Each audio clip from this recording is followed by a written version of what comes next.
Assalamualaikum warahmatullahi wabarakatuh. Perkenalkan, nama saya Rofiqatul Umah, NIM 4319126. Kali ini saya akan menjawab pertanyaan guna memenuhi tugas ujian tengah semester mata kuliah Ilmu Kalam, jurusan Akuntansi Syariah, IAIN Pekalongan. Yang pertama yaitu Ilmu Kalam bagi masyarakat awam. Ilmu kalam sangat penting dipahami oleh masyarakat awam karena ilmu kalam sebagai benteng akidah umat Islam, yang mana dengan kita memahami apa itu ilmu kalam, kita akan lebih kebal dan dapat menyaring ajaran-ajaran baru yang tidak sesuai dengan kaidah Islam, sehingga kita dapat menjalankan hidup sesuai dengan kaidah Islam dan tidak membelok darinya.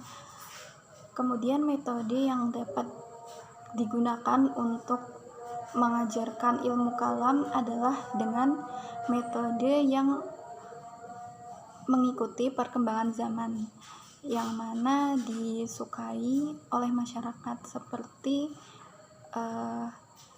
mengajarkan melalui dialog, kemudian melalui film atau drama, kemudian dapat juga melalui komedi.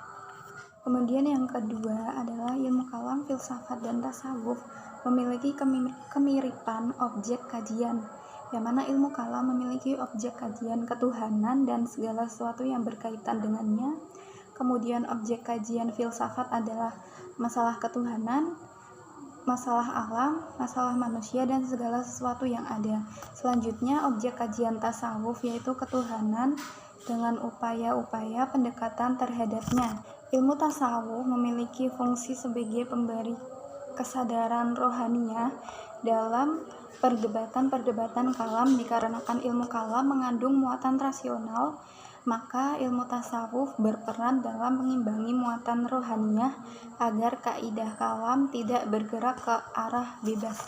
Kemudian yang ketiga adalah aliran-aliran ilmu kalam. Yang pertama ada aliran Khawarij.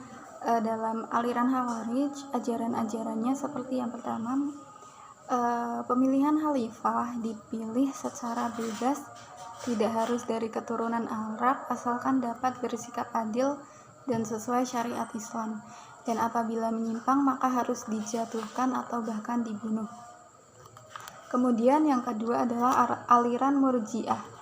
Murji'ah berasal dari kata ijra yang artinya penangguhan, yang mana menunda hukuman dunia dan akan dihukum di akhirat. Aliran yang ketiga yaitu aliran Jabariyah. Jabariyah berasal dari kata jabara yang artinya memaksa, yang mana aliran ini menyandarkan seluruh perbuatan kepada Allah. Ajaran ini menganggap bahwa segala sesuatu sudah ditetapkan Allah dan tidak dapat diubah. Aliran yang keempat yaitu aliran Qadariyah. Qadariyah berasal dari kata qadara yang artinya memutuskan, yang mana aliran ini menganggap bahwa manusia berkuasa atas segala perbuatannya. Dalam paham tentang takdir, aliran Qadariyah menganggap bahwa takdir sudah ditetapkan Allah, namun perlu ada usaha dari manusia untuk mewujudkannya. Aliran selanjutnya yaitu aliran Mu'tazilah. Mu'tazilah berasal dari kata i'tazala yang artinya memisahkan diri. Aliran ini menolak penggambaran sifat-sifat Tuhan yang berarti secara harfiah.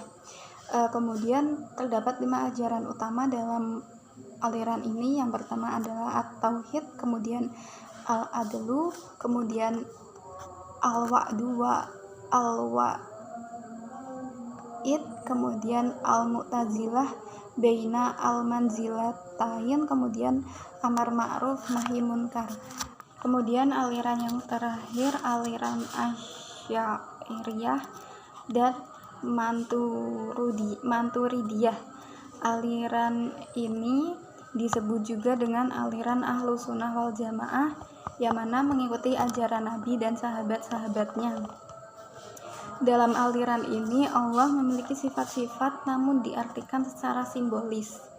Di Indonesia banyak masyarakat yang menganut aliran Asy'ariyah dan Maturidiyah karena dalam awal penyebaran Islam di Indonesia dimulai orang-orang yang menyebarkan yaitu menganut ajaran Ahlus Sunnah wal Jamaah Ajaran-ajaran ini pun banyak diajarkan dengan metode ajaran yang mudah diterima dan mudah dipahami oleh masyarakat, sehingga masyarakat sangat tertarik dengan aliran Asy'ariyah dan Maturidiyah ini. Selanjutnya yang keempat yaitu pandangan aliran-aliran tentang dosa, iman dan kufur, Tuhan dan manusia, sifat dan adil. Yang pertama yaitu aliran Khawarij. Aliran Khawarij memandang pelaku dosa besar adalah kafir dan akan ditempatkan di neraka selamanya. Kemudian tentang iman dan kufur, aliran Khawarij menganggap iman yaitu mengerjakan segala perintah Allah. Kemudian aliran Khawarij menganggap bahwa manusia bebas memutuskan perbuatannya dan bukan berasal dari Tuhan. Kemudian yang kedua, aliran Murji'ah. Aliran Murji'ah menganggap pelaku dosa besar tetap mukmin namun disiksa di neraka untuk menghapus dosanya. Kemudian Murji'ah menganggap iman ada dua, yaitu iman kepada Allah dan iman kepada utusan Allah. Selanjutnya ada aliran Jabariyah. Aliran Jabariyah ini menganggap bahwa ketetapan Allah tidak dapat diubah. Kemudian selanjutnya ada aliran Qadariyah. Qadariyah ini menganggap bahwa Allah sudah menetapkan sesuatu, namun juga harus dibarengi dengan usaha manusia. Aliran selanjutnya yaitu aliran Mu'tazilah. Aliran Mu'tazilah memandang bahwa dosa besar berada di antara mukmin dan kafir. Selanjutnya tentang iman dan kufur, Mu'tazilah menganggap iman merupakan amal perbuatan, konsep penting dalam iman. Kemudian Mu'tazilah memandang bahwa Allah tidak memiliki sifat-sifat. Selanjutnya, Mu'tazilah memandang bahwa makhluk diciptakan oleh Tuhan untuk kepentingan umat. Selanjutnya ada aliran Asy'ariyah dan Maturidiyah.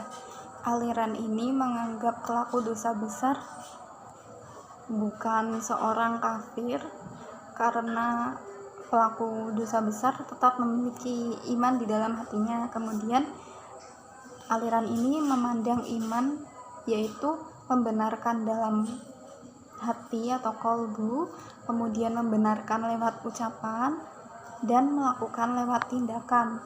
Selanjutnya aliran ini memandang bahwa Allah memiliki sifat dalam artian simbolis. Demikian jawaban yang dapat saya sampaikan, kurang lebihnya mohon maaf. Terima kasih. Wassalamualaikum warahmatullahi wabarakatuh.